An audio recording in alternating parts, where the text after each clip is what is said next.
सर्वप्रथम गुरु सत्ता को नमन करते हुए इस पूरे ब्रह्मांड के कण कण में व्याप्त उस परम ब्रह्म की चेतना को प्रणाम करता हूँ। और आइए आज हम कुछ विशेष मुद्दों पर चर्चा करेंगे। सामान्यतः जो है हमारा शरीर है यह 5 तत्वों से मिलकर के बना है, सब लोग जानते हैं। 5 आकार हैं: अवनि, अंबु, अनिल, अनल और आकाश। अवनि माने धरती यानी मिट्टी, अंबु अंबु यानी जल यानी पानी, अनिल अनिल माने वायु यानी हवा, अनल माने अग्नि यानी आग पावक, और आकाश आसमान। 5 तत्वों से मिलकर के हमारा शरीर बना है, ये हम सब जानते हैं।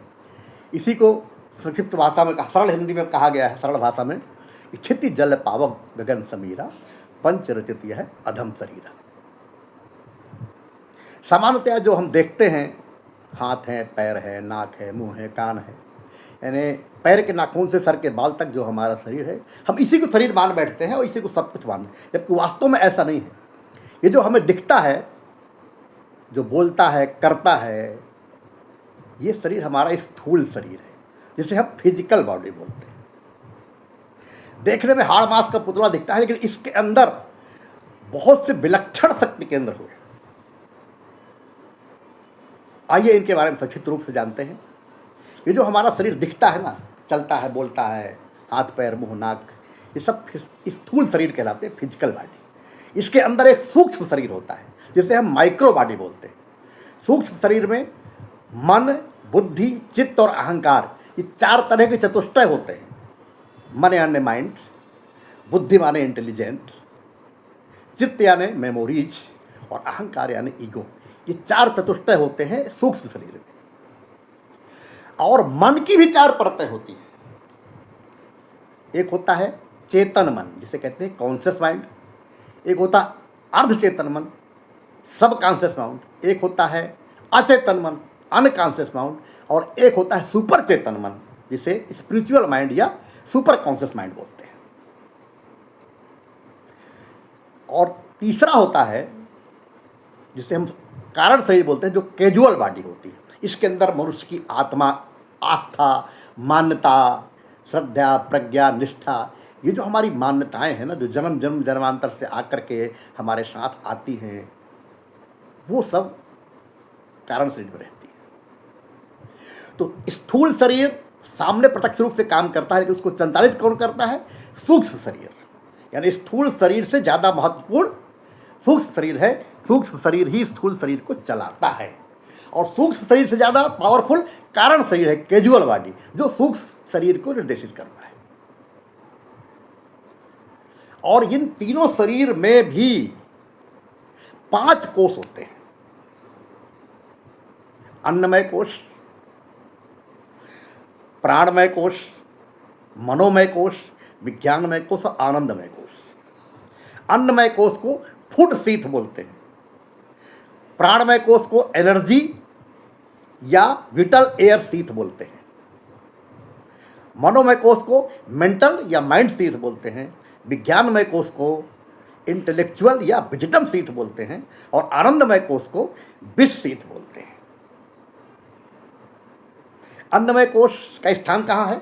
जो नाभि है, अपनी नाभि होती है ना, उसके 2 अंगुल नीचे, 2 अंगुल ऊपर, 2 अंगुल दाएं बाएं, ये जो पूरा एरिया है, ये अन्नमय कोष कहलाता है।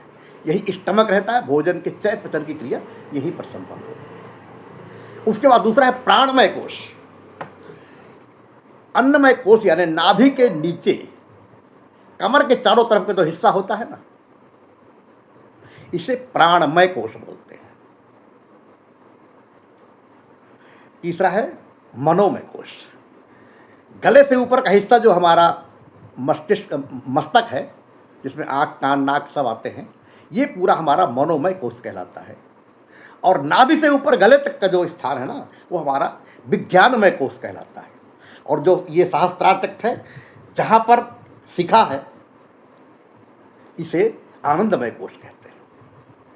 जब इन 5 कोषों को जागरण होता है, तो आनंदमय कोष से सीधे ब्रह्मांड से इसका संपर्क हो जाता है, और व्यक्ति जो है पूरे ब्रह्मांड से बातें करता है, ब्रह्मांड से शक्ति लेता है, और वो त्रिकालज्ञ बन जाता है। इन 5 कोषों के अलावा भी 7 चक्र हैं। मूलाधार चक्र जिसे हम रूट सर्कल बोलते हैं, स्वाधिष्ठान चक्र जिसे सैक्रस सर्कल बोलते हैं, मणिपूरक चक्र जिसे सोलर प्लेक्सस रूट बोलते हैं, सर्कल बोलते हैं, अनाहत चक्र जिसे हार्ट सर्कल बोलते हैं, विशुद्ध चक्र जिसे थ्रोट सर्कल बोलते हैं, आज्ञा चक्र जिसे थर्ड आई सर्कल बोलते हैं, और सहस्त्रार चक्र जिसे क्राउन सर्कल बोलते हैं। मूलाधार चक्र कहाँ है? जो हमारी रीढ़ की हड्डी है ना, इस रीढ़ की हड्डी में पूरे 7 चक्र जो है गुथे हुए हैं। मूलाधार चक्र का स्थान है कमर के चारों तरफ का, जहाँ मल मूत्र के क्षेत्र होते हैं उसी के बीच में मूलाधार चक्र रहता है। यहीं पर कुंडली रहती है जिसे आप डिवाइन एनर्जी बोलते हैं। डिवाइन एनर्जी जो होती है जिसे कुंडली बोलते हैं, आप सबने सुना होगा, कुंडली का नाम आप तो सुने होंगे। जिसकी कुंडली जागृत हो जाती है वो फिर त्रिकालज्ञ हो जाता है, उसे भूत भविष्य वर्तमान सब दिखता है, सीधे ब्रह्मांड से उसका संबंध हो जाता है। तो कुंडली मूलाधार चक्र में सोई पड़ी रहती है। जब 7 चक्रों का जागरण होता है तो कुंडली सीधे धीरे धीरे मूलाधार से सहस्त्रार चक्र तक जाती है। तो मूलाधार चक्र का स्थान कहाँ पर है? कमर के नीचे चारों तरफ का स्थान जो है मूलाधार चक्र कहलाता है। उसके बाद थोड़ा ऊपर नाभि से नीचे का जो स्थान होता है 2-3 अंगुल का, वहां पर रहता है स्वाधिष्ठान चक्र। नाभि के आसपास का जो स्थान है उसे कहते हैं मणिपूरम चक्र। इसके ऊपर नाभि से और गले के बीच तक का जो स्थान होता है, जहां हार्ट होता है, उसे कहते हैं अनाहत चक्र। इसे हार्ट सर्कल भी बोलते हैं। गले का स्थान जो होता है इसे कहते हैं विशुद्ध चक्र, जिसे थ्रोट सर्कल बोलते हैं। इसके बाद दोनों भौहों के बीच में जो स्थान रहता है ना, इसे थर्ड आई बोलते हैं, थर्ड आई सर्कल। आपने देखा होगा भगवान शंकर जी का तीसरा नेत्र हमेशा खुला रहता है। ये तीसरा नेत्र सबके पास रहता है, लेकिन भगवान शिव का जागृत रहता है, इसलिए दिखता है, बाकी सबको जागृत करना पड़ता है। थर्ड आई, तो ये तीसरा जो थर्ड आई है, ये यहाँ पर इसे हम आज्ञा चक्र बोलते हैं। इसके बाद ये जो यहाँ पर जहाँ पर शिखा होती है, इसे सहस्त्रार चक्र बोलते हैं, क्राउन सर्कल बोलते हैं। जब 7 चक्र का जागरण होता है, जो हमारी कुंडली मूलाधार चक्र में रहती है ना, वो धीरे धीरे ऊपर चढ़ती है। मूलाधार से पहले स्वाधिष्ठान में आएगी, स्वाधिष्ठान से मणिपुरम में आएगी, मणिपुरम से अनाहत चक्र में आएगी, फिर विशुद्ध चक्र में आएगी, फिर आज्ञा चक्र में आएगी, फिर सहस्त्रार चक्र में आएगी। इसी को कुंडली जागरण कहते हैं। भगवान कृष्ण की कुंडली जागृत थी, इसलिए उनको सब दिखता था, भूत भविष्य वर्तमान। फिर वो व्यक्ति संसार में रहते हुए भी संसार से मुक्त हो जाता है, सीधे सीधे वो ब्रह्मांड का नेतृत्व करता है। ब्रह्मांड से हर अच्छी चीजें वो जो उसे चाहिए वो प्राप्त कर सकता है। तो इन सब के जागरण के लिए ही जितने भी जप तप पूजा पाठ यम नियम संयम जो बने हुए हैं ना, लगभग सभी इनके जागरण की ही प्रक्रियाएं हैं। मनुष्य का जो शरीर मिला है ना, बड़े भाग मानुष तन पावा, सुर दुर्लभ सदग्रंथ ने गावा, साधन धाम मोक्ष कर द्वारा है ये। माने इससे मोक्ष की प्राप्ति के लिए ये सब, यानी हमें इसको जानना चाहिए कि 3 शरीर हैं, 5 कोष हैं, 7 चक्र हैं, इन्हीं को जागरण करने की प्रक्रिया से जब तक पूजा पाठ ध्यान पद्धति बनाई गई है। कई तरह की ध्यान पद्धतियाँ प्रचलित है, जिसके माध्यम से कुछ दूरी तक हम तय कर सकते हैं और कुछ चक्र जागरण कर सकते हैं, कुछ शरीर को सक्रिय कर सकते हैं, या मन की परतों को कुछ खोल सकते हैं। इसके लिए कई पद्धतियाँ हैं। कुछ लोग विपश्यना योग के माध्यम से जाते हैं, कुछ श्री श्री रविशंकर जी की सुदर्शन क्रिया के माध्यम से जाते हैं, कुछ लोग महर्षि योगी के भावातीत ध्यान के माध्यम से जाते हैं, कुछ लोग ब्रह्मा कुमारी के राजयोग के माध्यम से जाते हैं, कुछ लोग महर्षि अरविंद घोष ने जो पांडुचेरी में आश्रम बनाया है, उन्होंने सुपर चेतन के बारे में काफ़ी कुछ लिखा है, काफ़ी कुछ शोध किया है, उसके बारे में जाते हैं। कुछ लोग सदाशिव फल की विहंगम योग साधना के माध्यम से आगे बढ़ते हैं, और कुछ लोग जो हैं जैन पद्धति से, कुछ लोग भाव समाधि से। कई तरह की पद्धतियाँ प्रचलित हैं, जिनके माध्यम, जिनको जो सूट करे, जिनको जो मिल जाए, जिनके माध्यम चले जाए। लेकिन वही है, सवाल यह है कि कोई पगडंडी से जाएगा, कोई सड़क मार्ग से जाएगा, कोई मोटरसाइकिल से जाएगा, कोई कार से, कोई ट्रेन से, कोई हवाई जहाज़ से। ये सब उस मंजिल तक जाने के लिए सब ये साधन है, सब पंथ हैं। कोई पंथ छोटा बड़ा या बुरा भला नहीं है। जिसको जिस पद्धति का ज्ञान हो जाए, जिसको जिस पद्धति से रुचि हो जाए, जिसको जो पद्धति मिल जाए, तो उसके माध्यम से वो इन सब चीज़ों को जान करके और अपने कुछ ना कुछ अपने शरीरों को जागृत कर सकता है, अपने कोषों को जागृत कर सकता है, अपने चक्रों को जागृत कर सकता है और अपनी कुंडली को भी जागृत कर सकता है, पा सकता है। गायत्री परिवार की एक पद्धति है अंतः ऊर्जा जागरण प्रक्रिया। ये भी एक बहुत सरल पद्धति है जो शांति कुंज हरिद्वार में सिखाई जाती है। अगर कुछ लोग एक साधारण सर्वसुलभ पद्धति से इन सभी चक्रों को, सभी शरीरों को, सभी कोषों को जागृत करना चाहें तो शांति कुंज हरिद्वार में जाकर के अंतः ऊर्जा जागरण सत्र में भाग लेकर के इसमें काफ़ी हद तक सफलता प्राप्त कर सकते हैं। इन सभी के जागरण की अलग अलग प्रक्रिया है, अलग अलग विधियां हैं और इससे क्या फ़ायदा होता है कि इसके बारे में कभी और हम चर्चा करेंगे।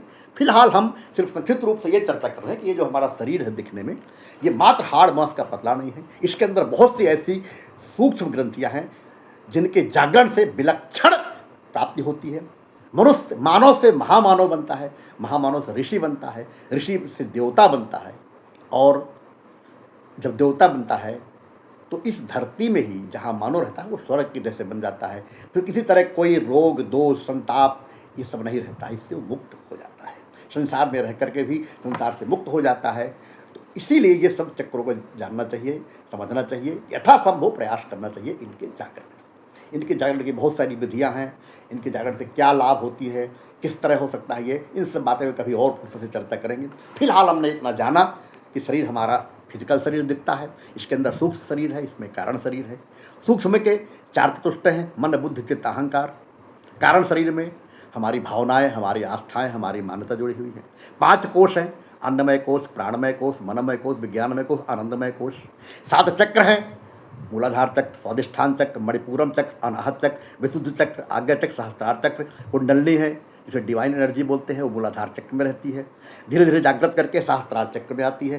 सहस्त्रार चक्र ये आनंदमय कोष यहीं रहता है, सहस्त्रार चक्र रहता है। इसके जागरण से पूरे ब्रह्मांड का कमांड हमारे ऊपर हो जाता है। ब्रह्मांड से डायरेक्ट व्यक्ति बात करता है और वो मानव से महामानव, महामानव से देवता बन जाता है। आशा है कि आपको इसके बारे में संक्षिप्त जानकारी होगी। बहुत बहुत धन्यवाद।